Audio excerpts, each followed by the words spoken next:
Okay. On the count of three, I want everyone to say melanin. On the count of three, all right? Look at you, excited as hell.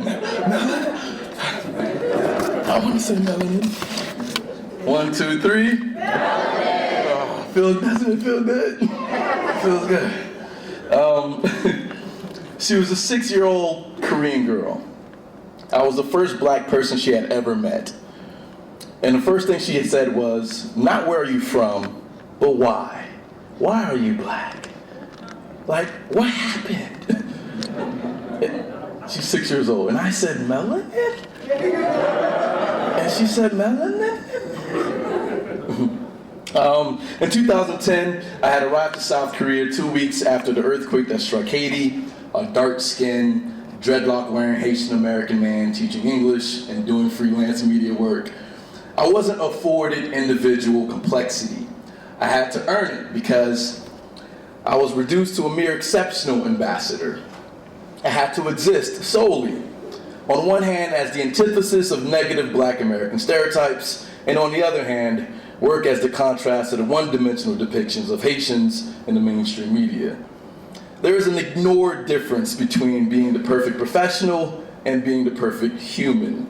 And I knew it would take a collective effort through minority-owned media companies to equally depict the multifaceted black male and black female experience. And I'd rather die shifting paradigms than to find solace in victimization. So I challenged the grand narrative through funny, informative articles and videos about my intercultural experiences. I cater to today's multicultural millennials by acknowledging their eclecticism, their unchecked boxes, and their thirst for alternative stories, their need to own their agency. Black Twitter, you all know Black Twitter. Culturally relevant memes, package thoughts and ideas, and create space to celebrate culture and challenge coded language and government policy. And everyone, regardless of race, is influenced by this rapid information. We're more visually interconnected here and abroad than any time in human history.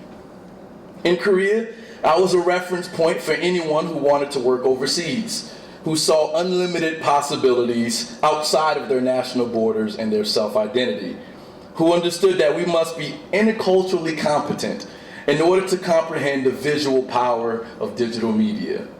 We gain transferable skills by interacting and adapting to unique environments. But I saved a lot of energy by joining a company that fosters a more inclusive approach to business. Tom Stafford, who is also the co-founder of NewYork.com, launched Uji to not only bring awareness to the fifth element of hip-hop, which is knowledge, but to also create a tangible impact in the community and develop strategic media partnerships to help maximize our potential. We can no longer deny, hello? Woosah. Scooby-Doo. Melanin? Okay. Sorry, I get carried away, sorry.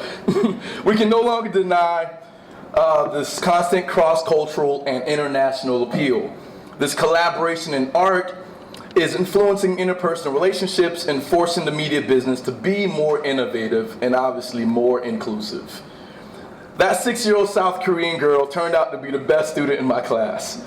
And as adults, in our digital playground, we are also young, curious children experimenting with blocks of information, constantly relearning how to interact with each other.